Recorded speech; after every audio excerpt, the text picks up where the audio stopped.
Right now, I think that this gold price is off today. Now is the time to get excited. Before I turn 65, I'm planning on making that my biggest season ever. Make some real money. Tony Beets' entire mining season was wiped out, just like that, by a government order. But this wasn't about safety concerns or environmental damage. No, it all came down to a small clerical error on a single piece of paper. A 1-acre mistake that ended up costing him millions. As Tony's dream unraveled in a web of red tape, Parker Schnabel saw an opportunity, and he didn't hesitate. What are you talking about? What did you sign last week? A contract, right? Did you even read it? Someone questioned. It said, install hydraulic riffles. Just show up in spring and shut us down. Tony could hardly believe it. They had just started sluicing. In this story, we're going to show you how Parker didn't just take advantage of Tony's misstep. He executed a brilliant strategy to dominate the Klondike. What followed was a record-breaking gold haul, a shocking betrayal, and the collapse of a mining dynasty. When the government shuts you down, the Klondike doesn't forgive, and it definitely doesn't forget.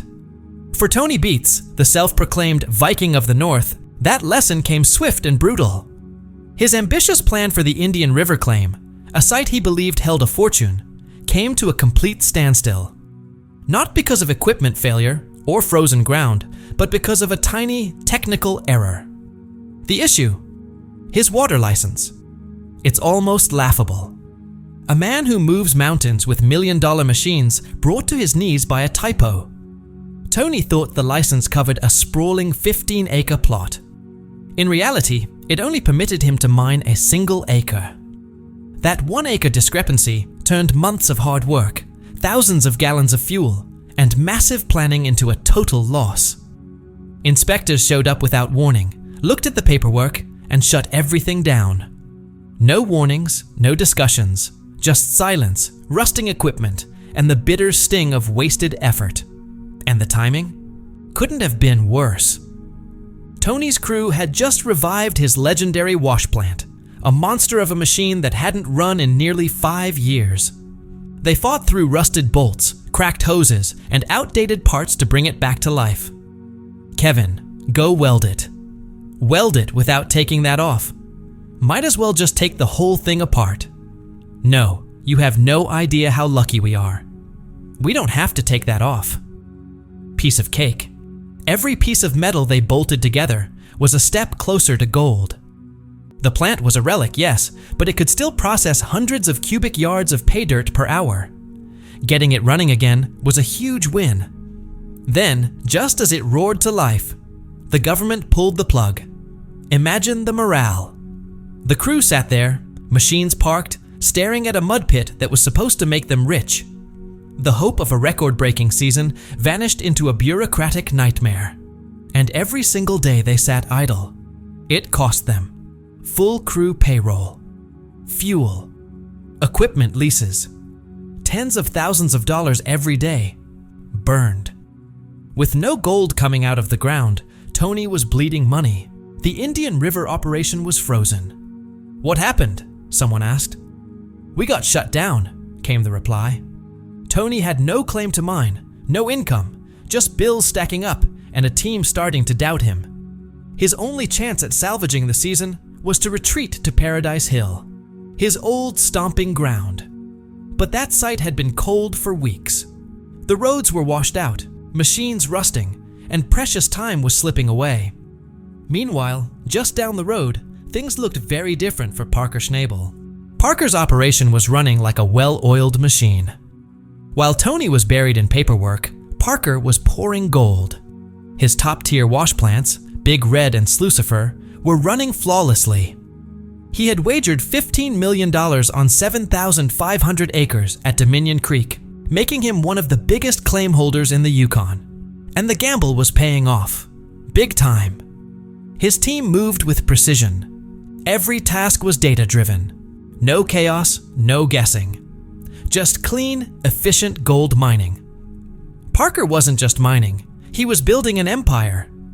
While Tony was struggling with rusted bolts and outdated machinery, Parker was reaping the rewards of smart investments and cutting-edge equipment.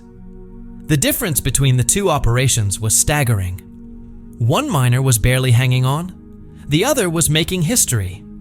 But the biggest blow to Tony didn't come from the government shutdown, or even Parker's dominance. It came from within his own family: gold, blood, and betrayal. When the Beets family fractures, it's not over something small, it's over power, pride, and the promise of riches. Just when Tony's season hit rock bottom, things got worse. His oldest son, Kevin Beets, made a move that shook the family to its core.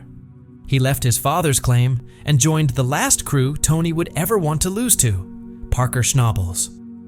"Well then, I feel better about helping you," Kevin told Parker.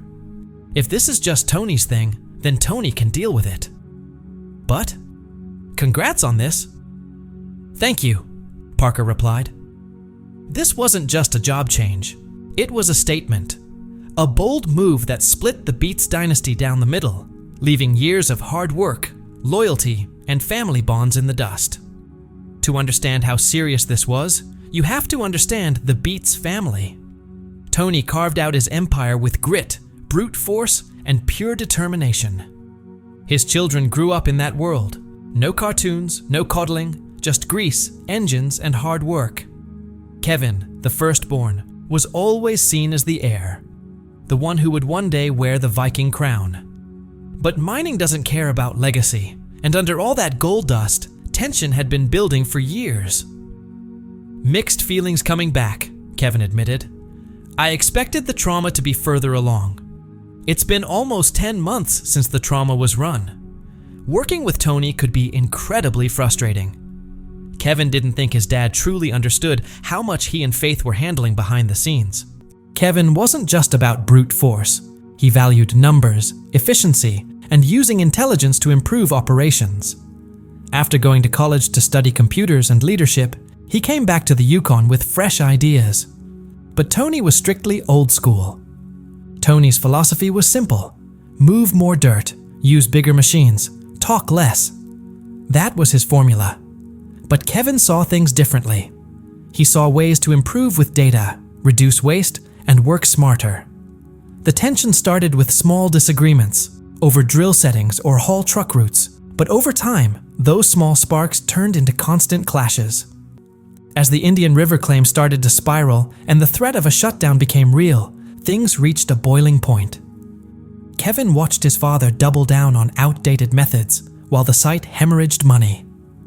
Just across the valley, Parker Schnabel's crew was running like clockwork. Less yelling, more production, advanced tools, better planning, and fewer breakdowns. Kevin took note of everything. And then one day, he left. No big blowout. No final argument. He just packed his bags and disappeared. Quietly, he drove over to Parker's camp and started working. That move sent shockwaves through the Klondike. This wasn't just business, it was personal. Tony tried to act like it didn't bother him, kept his voice calm and his machines running, but the truth was plain to see. You could see it in the way he slammed the excavator door. Years of working side by side through the worst of Yukon winters, raising Kevin to take over the family legacy, all undone by one quiet exit. For Parker, the move paid off instantly. Kevin fit right into the team as if he'd been there for years. "Hey, Parker." "Hey, you here for a rock truck?" "Yeah, hopefully." "You can definitely grab the E. I've been eyeing that one." Tires might just need some air. Kevin wasn't just a great mechanic, he was a strategic powerhouse. Parker gave him the freedom to experiment, fine-tune systems, and implement changes. Kevin introduced new routines and small adjustments that had a massive impact. The crew became more efficient. Downtime dropped. Gold cleanups got bigger. Kevin didn't just switch jobs, he flipped the script. His move was a massive win for Parker. Not only did he gain a talented foreman, but he also landed insider knowledge of Tony's entire operation. It was a high-stakes chess move, one that left Tony reeling. This kind of drama isn't new in the world of Gold Rush. Back in the early seasons, the Hoffman crew was a powder keg. Jim Thurber clashed with Greg Remsburg until Thurber was forced out. Later, Dave Turin walked away, after years of frustration with bad deals and poor leadership. But the collapse of the Beets family felt different. This was father versus son. The betrayal cut deep. Tony tried to press on, but his operation struggled without the one person who knew its inner workings better than anyone else. And while Tony was trying to piece everything back together, Parker was about to hit the biggest gold score of his life. Ever look at a muddy, miserable pit and think, that's where a fortune is hidden? Probably not. But Parker did, and he turned that belief into action. While Tony was stuck fighting red tape and heartbreak, Parker was quietly pulling in gold, enough to make headlines. We're not just talking about a good season, we're talking about a legendary one. Parker had aimed for 5,000 ounces. He crushed that goal by more than 2,000 ounces. That's more than 450 pounds of gold, worth over $10 million at today's prices. And this wasn't luck or a one-time score. This was years in the making, strategic planning, relentless work, and bold risks. He had invested millions into buying his own land, a huge gamble for a young miner.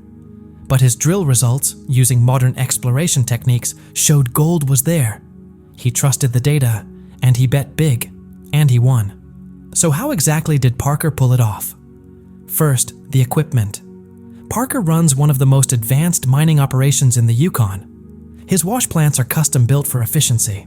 His trucks and excavators are modern and well-maintained. While Tony was struggling to keep his decades-old dredge running, Parker was all in on tech. He used drones to survey the land, creating 3D maps to plan precise excavation. This let his team move dirt efficiently, minimize waste, and maximize returns.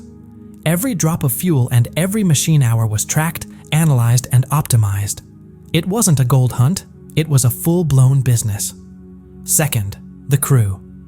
A strong leader needs a strong team, and Parker had built one of the best. With Kevin Beets running day-to-day operations at one site, Parker had top-tier leadership in place. The crew worked around the clock in rotating shifts, keeping the wash plants running 24/7. When a belt snapped or a pump went down, they didn't lose days. They attacked the problem, fixed it in hours, sometimes minutes. That kind of speed doesn't just happen. It comes from trust, experience, and shared goals. Third, the market conditions. This season, Parker caught a lucky break. Gold prices stayed high, making every ounce more valuable. At the same time, fuel prices stayed relatively low, which is a huge deal when your machines burn thousands of gallons a week. But here's the thing, good conditions don't guarantee success. You still have to know how to take advantage of them. Parker's lean, data-driven operation was perfectly set up to strike while the iron was hot. In the end, the scale of his accomplishment is hard to wrap your head around. To pull 7,000 ounces of gold out of the ground, you have to move what feels like an entire mountain. And Parker Schnabel did just that. When we first kicked things off, I said we needed 80 ounces for the season to be considered a win. And now, we've crushed that. So yeah, I'd say that's a damn good result. Cheers to that, man. This is our ground, and I couldn't be more excited about what we've accomplished. But with that kind of gold comes a whole new set of problems. Security became a top priority, because when word gets out that you've just pulled in a hole like that, you don't just celebrate, you become a target. The site quickly shifted from a dig zone into something closer to a high-security facility. More cameras, more security, tighter control on everything. Every nugget had to be logged, tracked, and locked down. It's what you'd call a high-class problem, but a problem nonetheless. Because Parker wasn't just mining gold anymore. He was building an empire, and he was proving something huge, that the future of mining isn't just about muscle, it's about smart strategy. But does this record-breaking season mean the old school ways are officially dead? Or are we missing something deeper? This whole story, Tony versus Parker, has been painted as a classic old school versus new school battle. And when you lay it all out, it's easy to see why. On one side, you've got Tony Beets, the grizzled legend, a man who built his reputation with grit, experience, and sheer force of will. But this season, he was buried under government red tape, blindsided by a critical paperwork error, betrayed by his own son, and left fighting to survive with outdated equipment. On the other side, you've got Parker Schnabel, the young gun who played his hand perfectly. He took risks, trusted his data, and walked away with over $10 million in gold. Simple, right?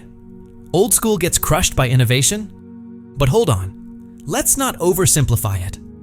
Imagine we're sitting in a bar in Dawson City, having a beer, talking it through. Did all of this really happen overnight? You watch the show, and it seems like Parker struck gold while Tony's camp turned into a disaster zone. But if you dig a little deeper, you start to see the real story. Parker's success wasn't just about shiny new gear, it was a complete shift in mindset. For decades, gold mining has been built on instinct and toughness, and no one represents that better than Tony. He can walk onto a claim, look at the dirt, and feel whether there's gold beneath it. That's old school grit in action. But Parker, he's playing a different game entirely. He doesn't go with gut feelings, he goes with hard data. He invested heavily in drilling and sampling long before moving his wash plant. He knew where the gold was, how deep it sat, and the most efficient way to get to it. It wasn't guesswork, it was precision. Tony, on the other hand, made a massive bet on the Indian River claim, a place with a tough history, and relied on an aging wash plant that had already proven to be more burden than asset. Then, when the water license issue hit, it was game over. The whole plan came crashing down. So what does this all mean? Is Parker's tech-driven, data-first approach the only way to win in modern mining? Or did Tony just run into a streak of brutal luck? Maybe it's both. Parker definitely had a stroke of luck. The ground he bought turned out to be incredibly rich. And sure, no geologist on Earth could have guaranteed a 7,000-ounce season. But here's the key. Parker gave himself every possible advantage to benefit from that luck. He did the homework. He ran the numbers. He minimized his risks. Tony didn't. He gambled, and this time, the gamble didn't pay off. So, what do you think? Is the old school way done for good? Or is there still room in this industry for gut instinct and hard-earned experience? Let us know your thoughts in the comments below. And hey, don't forget to subscribe to the Time Fold channel and hit that like button if you enjoyed the story.